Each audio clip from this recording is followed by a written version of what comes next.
একবার সমর্থন ছিল ইসলামের পক্ষে, এই কারণে তার ইসলাম হয়ে গেল জাহান্নামে।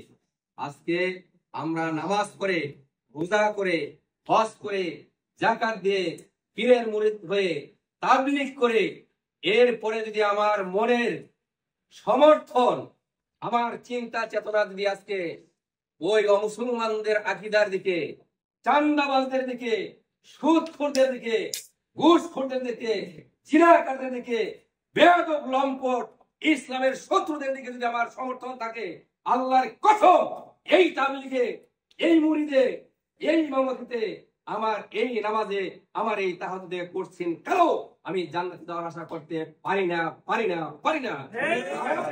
বাস্তব প্রমাণ আব্দুল্লাহ ইবনে উবাই ইবনে সালুল এই মুনাফিক আমার আপনার চাইতে 1000 গুণ বেশি বন্দেগী করেছে। রাসূলের সাথে জামাতে নামাজ পড়ছে, রাসূলের সাথে সমস্ত কাজ করছে, সাহাবায়ে কেরামের সাথে এমনি ভাবে নিখুঁতভাবে ইবাদত বন্দেগী করছে। কোন সাহাবায়ে কেরাম তো দূরের কথা, আল্লাহ রাসূল পর্যন্ত ধরতে পারেন নাই যে আব্দুল্লাহ ইবনে উবাই ইবনে একজন মুনাফিক। দীর্ঘদিন পরে সে প্রমাণ হলো যে মুনাফিক। এভাবে নিখুঁত ভাবে ইবাদত বন্দেগী করার পরও তার মনে সমর্থনটা অমুসলমানদের দিকে থাকার কারণে সে একজন আন্তর্জাতিক মুনাফিক। আমি আর আপনি যতই নামাজ পড়ি না কেন, যদি আমার দিলের সমর্থন ওই বেদকদের দিকে থাকে, যারা আল্লাহর জমিনে আল্লাহর দ্বীন চায় না, আল্লাহর জমিনে আল্লাহর কোরআন চায় না, আল্লাহর জমিনে আল্লাহর বিধান চায় না, তাদের দিকে যদি আমার সমর্থন থাকে, আল্লাহর কসম, আল্লাহর কসম, আল্লাহ পাকের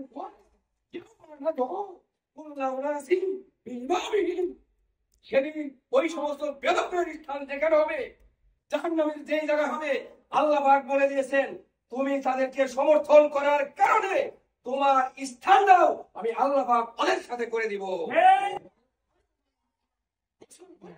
যাদেরকে যারা মহব্বত করে তাদের সাথেই তাদের স্থান হবে কিয়ামতে।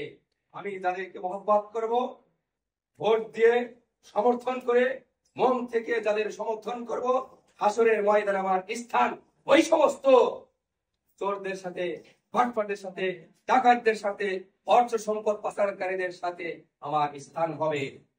তাই বলেছেন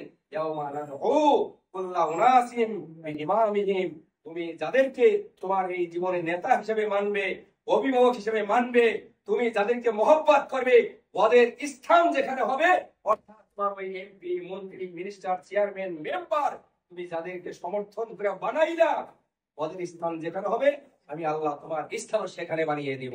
আল্লাহ পাক রব্বুল আলামিন আমাদের সকলকে কোরআন হাদিস থেকে সহিহ নসিব করে আমার এই ভোটটাকে সঠিক স্থানে দিয়ে আল্লাহর জমিনে আল্লাহর দ্বীন প্রতিষ্ঠা করার জন্য কবুল করো।